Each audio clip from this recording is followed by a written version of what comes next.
Hey guys, welcome back to my channel, Global Red. If you haven't already, give me a like, subscribe, comment, and share this video with someone who needs it. And thanks for being a part of my little life's journey.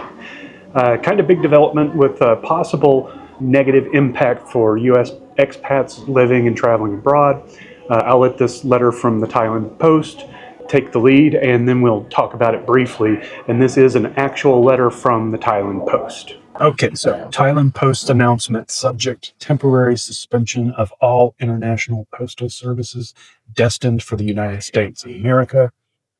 Following the executive order announced by President Donald J. Trump on 30th of July 2025 to suspend the de minimis duty exemption for all countries, all items imported to the United States of America will be subject to duties and fees. This new regulation will be effective on 29th of August 2025. Accordingly, our transportation partners to the United States of America have notified us of the temporary suspension of acceptance for all international postal services and items destined for the United States of America, effective from the 22nd of August 2025.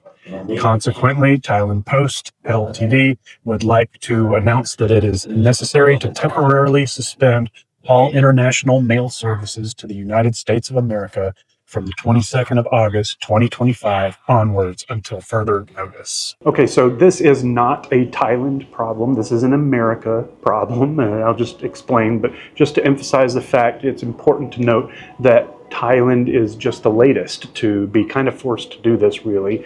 At the time of the video, over 24 countries have done the same, and I'll share that list with you on the screen here. And, expect additional countries to follow suit until this gets ironed out. So what happened? The de minimis duty exemption for all countries that's described here is a historical exemption from U.S. mail shipments of goods valued at under $800 U.S. So you could send care packages and ship your own personal items to the States and avoid any tariff or tax. That value was set, of course, to ensure that there was no smuggling, escape the system. Eliminating that now means that individuals and small timers are, caught up in the net of having to pay a lot more if they want to do that. In some of these cases, deliveries such as letters and packages under $100 are still allowed, but not in Thailand and other places. Thailand has cut it off really due to the uncertainty of their exposure here, and they're now waiting on clarity from the U.S. government. It is important to note here that these foreign carriers, such as the Thailand Post, who have to collect these tariffs when they receive a package for delivery. The transportation partners to the U.S. mentioned here, I'm no logistics expert, but I imagine if they show up to a U.S. port with a big shipping container, they'll have to pay tariffs or take whatever financial loss or exposure or turn it around and leave, and they're not going to do that. So this falls back to the Thailand Post, which really had no option on that. So since the U.S. has yet to give a proper amount of guidance to ensure these guys aren't left holding the bag, they're opting to suspend all service to the U.S. until further notice.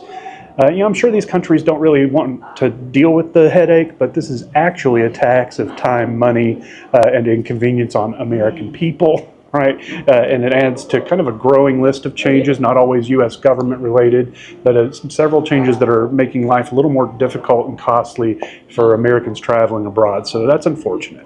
But if you're in Thailand or other countries and you want to mail something to the U.S., you can still do so through DHL or UPS, but expect to pay more. And of course, those places can be harder to find in many countries, especially for those staying in smaller towns and cities. What can you do? Well, not much. You're at the mercy of the global trade upheaval. So outside of you contacting your representatives to tell them how you feel, we all have to exercise patience, and perhaps all this will blow over in the coming days or weeks. It won't stay like this forever. But even after we get some clarity, barring a complete 180, it just looks like it's got more expensive to send affected packages home from abroad, and that likely won't be changing anytime, in the next few years. So sorry to bring you the bad news today, but hey, it's news, it's pertinent, so here we are. And that's going to do it for today, short video. But as always, I appreciate you guys being here. Give this video a like if you want to support my channel, subscribe, and we'll see you in the next. All right, thanks again.